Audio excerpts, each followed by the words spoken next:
मज़मून physics class 10 बाब 16 सबक 5 हिक मक़नातीसी मैदान में करंट गुज़ार पसराईंदड़ ते ज़ोर force on current carrying conductor in a magnetic field. अस्सलाम वालेकुम प्यारा ॿारो, सिंध ऑनलाइन स्कूल भलीकार आउं आहियां सनौला महर। हिन वीडियो में जेको असां अॼु मौज़ू पढ़ंदासीं उहो आहे हिक मक़नातीसी मैदान में करंट गुज़ार पसराईंदड़ ते ज़ोर, यानी force on current carrying conductor in a magnetic field. हिन मौज़ूअ खे शुरू करण खां पहिरीं असीं हिन मौज़ूअ जा सिख्या जा मक़सद सम्झंदासीं, जंहिंजी पहिरीं पॉइंट में चवे थो understand the concept of force on a current carrying conductor in a magnetic field, यानी मक़नातीसी मैदान में मौजूद करंट वारे कंडक्टर ते लंघंदड़ कुवत जे तस्वुर खे सम्झणु। ॿी पॉइंट में चवे थो identify the factors that affect the magnitude of this force, यानी उन्हनि अंसरनि खे सुञाणण जेके कुवत जे मिक़दार ते असर अंदाज़ थियनि था। Why we study this? ही असां छो था पढ़ूं? हिन जे लाइ चए थो by studying this topic we understand how electric current and magnetic fields interact to produce force and motion.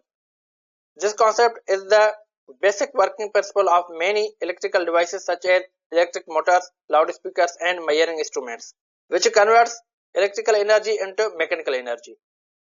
यानी हिन मौज़ूअ खे पढ़ण सां असां उहो सम्झंदासीं त कीअं बरक़ी करंट ऐं मक़नातीसी मैदान मिली करे क़ुवत ऐं हरकत पैदा कनि था। उहो तसवुरु केतिरनि ई बरक़ी औज़ारनि जे कमु करण जो बुनियादी उसूल आहे, जहिड़ोक इलेक्ट्रिक मोटर, लाउड स्पीकर ऐं माप कंदड़ औज़ार जेके बरक़ी तवानाईअ खे मैकानियाती तवानाईअ में तब्दील कनि था। प्यारा ॿारो, छा तव्हां कॾहिं सोचियो आहे त असांजो हीउ जेको मोटर आहे उहो कीअं कमु करे थो, या उन खां पोइ बिजलीअ जी तवानाई जेका आहे यानी इलेक्ट्रिकल एनर्जी जेका आहे उहा कहिड़े नमूने सां मैकेनिकल एनर्जीअ में तब्दील थिए थी। हाणे उन जे लाइ कुझु इंस्ट्रूमेंट आहिनि, कुझु डिवाइसिस आहिनि जेके इलेक्ट्रिकल एनर्जीअ खे मैकेनिकल एनर्जीअ में तब्दील कनि था। मिसाली तौर ते जीअं असांजो मिक्सचर आहे, उन खां पोइ पखो आहे या वॉशिंग मशीन आहे, ऐं उन खां अलावा घर में ॿिया बि खोड़ सारा डिवाइसिस हूंदा आहिनि जेके असांजा इलेक्ट्रिकल एनर्जीअ खे मैकेनिकल एनर्जीअ में कन्वर्ट कंदा आहिनि। हाणे उन खां बाद में प्यारा ॿारो, उन्हनि सभिनी मशीननि जे पोयां हिकु अहम तस्वुरु आहे जंहिंखे इलेक्ट्रोमैग्नेटिज़म चयो वञे थो। अॼु जे हिन वीडियो में असां इन जे बारे में डिस्कस कंदासीं, पर इन जो हिकिड़ो नंढो असां सब टॉपिक खयो आहे force on current carrying conductor in a magnetic field. जॾहिं असां कंहिं कंडक्टर खे कंहिं मैग्नेटिक फील्ड में रखूं था त उन ते जेको आहे त फोर्स लॻे थो, ऐं उन फोर्स जे बारे में असां हिते जेको आहे त डिस्कस कंदासीं। ठीकु आहे, पर हिन वीडियो में कहिड़ियूं शयूं असां डिस्कस कंदासीं, हिन जे लाइ सभ खां पहिरीं what happens when a wire carrying conductor is placed in a magnetic field. जॾहिं असां कंहिं करंट खणंदड़ वायर खे कंहिं मैग्नेटिक फील्ड में रखूं था त छा थो थिए। उन खां बाद में असां डिस्कस कंदासीं why does the force act on the wire, wire ते उहो फोर्स छो थो लॻे। उन खां बाद में फार्मूलो असां ड्राइव कंदासीं त उन फोर्स खे असां कहिड़े नमूने सां मेजर करे सघूं था, ऐं लास्ट में असां उन फोर्स जी डायरेक्शन बि मालूम कंदासीं, ऐं उन फोर्स जा इफेक्ट बि असां मालूम कंदासीं त उन फोर्स ते कहिड़ियूं शयूं अफेक्ट करे सघनि थियूं। ठीकु आहे, सभ खां पहिरीं असां हिन जे बेसिक आइडिया जे तरफ़ हलंदासीं त जॾहिं कंहिं कंडक्टर मां इलेक्ट्रिक करंट गुज़रे थो त उन जे चौधारी मैग्नेटिक फील्ड पैदा थी थिए, जीअं त असां पोयनि ॿिनि लेक्चर्स में इन शइ खे प्रॉपर नमूने सां डिस्कस करे चुका आहियूं। ठीकु आहे, उन खां पोइ हाणे असां छा था कयूं त उहो करंट खणंदड़ कंडक्टर यानी उहा जेका वायर आहे उहा असां कंहिं एक्सटर्नल मैग्नेटिक फील्ड जे विच में रखूं था। हाणे जॾहिं असां उन ॿी एक्सटर्नल मैग्नेटिक फील्ड जे विच में उन वायर खे रखंदासीं त छा उन वायर ते कुझु असर थींदो? बिल्कुलु उन वायर ते असर थींदो, ऐं उन असर जे नतीजे में जेको आहे त इन कंडक्टर ते या इन वायर ते हिकिड़े क़िस्म जो ज़ोर लॻंदो। उन जो मतिलबु इहो थियो त कंडक्टर हरकत करे सघे थो जॾहिं उन मां करंट गुज़रे, उहो मैग्नेटिक फील्ड में मौजूदु हुजे।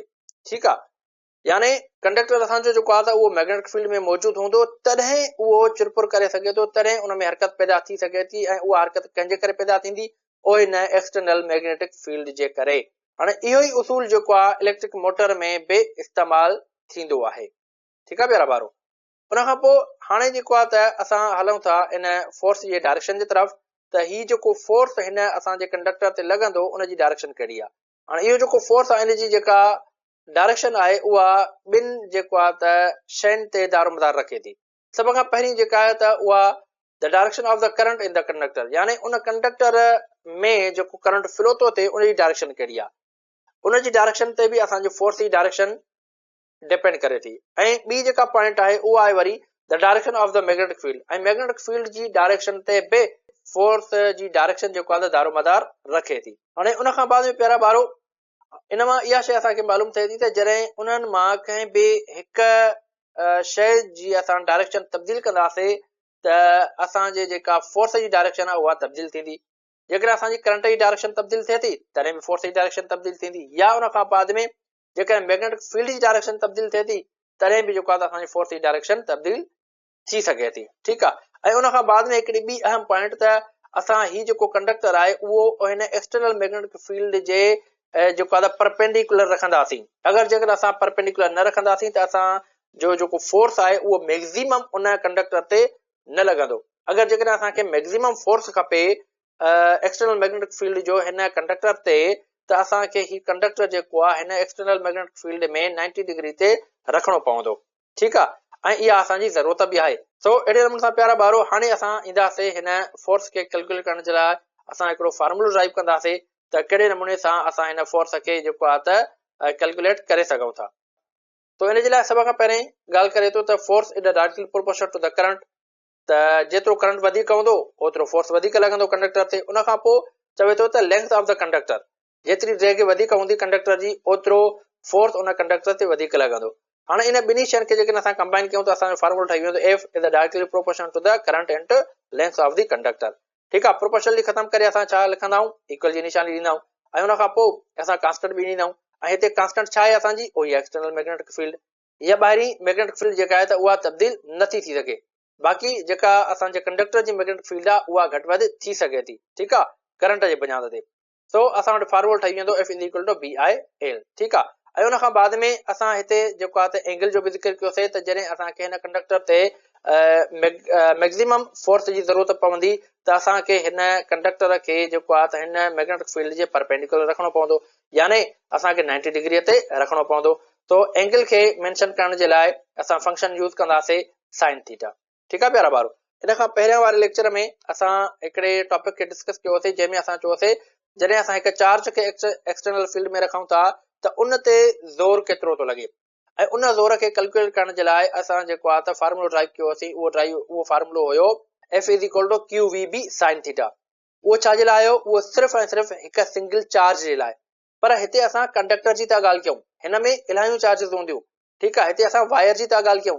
जॾहिं असां कंहिं कंडक्टर जी ॻाल्हि कंदासीं त उन जे लाइ असां ही फार्मूलो यूज़ कंदासीं F is equal to B I L sine theta. ठीकु आहे। अगरि जेकॾहिं असांखे सिंगल चार्ज ते फोर्स मालूम करणो आहे तॾहिं असां जेको आहे त उहो फार्मूलो यूज़ कंदासीं जेको असां ड्राइव कयोसीं, ऐं उमेद आहे तव्हांखे यादि बि हूंदो Q F is equal to Q V B sine theta. ठीकु आहे। उन खां बाद में हाणे जेकॾहिं असां हिन मैग्नेटिक फील्ड जो मैग्नीट्यूड मालूम करणु चाहियूं प्यारा ॿारो त कीअं कंदासीं, असां हिन फार्मूले खे रीअरेंज कंदासीं ऐं असांखे ही फार्मूलो मिली वेंदो। ऐं हिन फार्मूले जे तहत असांखे ख़बर पइजी वेंदी त हिन एक्सटर्नल फील्ड जो जेको मैग्नीट्यूड आहे उहो। उन खां बाद में जेकॾहिं असां हिन जे यूनिट जी ॻाल्हि कंदासीं त यूनिट हिन जो साॻियो ई टेस्ला हूंदो। तो उन खां बाद में प्यारा ॿारो हाणे असां हलंदासीं फैक्टर अफेक्टिंग द फोर्स, यानी फोर्स ते असर अंदाज़ थींदड़ अंसर। त हिन फोर्स ते कहिड़ियूं शयूं जेको आहे त असर अंदाज़ थी सघनि थियूं, जेको फोर्स असांजे हिन कंडक्टर खे मूव कराए थो या कंडक्टर ते लॻे थो। सभ खां पहिरीं जेका शइ आहे उहा आहे करंट।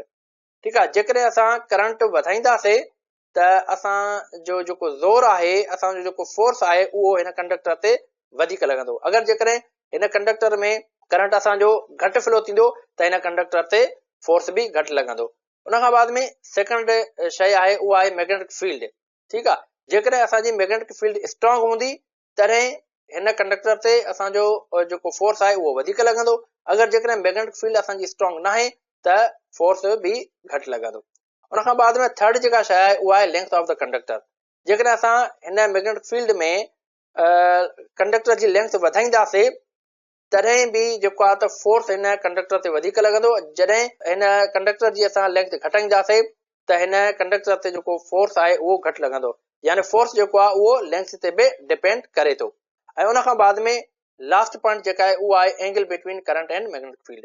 जीअं त मां तव्हांखे ॿुधायो त जेकॾहिं असांखे वधीक फोर्स खपे ऐं मैक्सिमम फोर्स खपे त असांखे हिन कंडक्टर ऐं हिन एक्सटर्नल मैग्नेटिक फील्ड जे विच में जेका एंगल रखणी पवंदी उहा रखणी पवंदी 90 डिग्री, यानी ॿई पाण में परपेंडिकुलर हुजनि।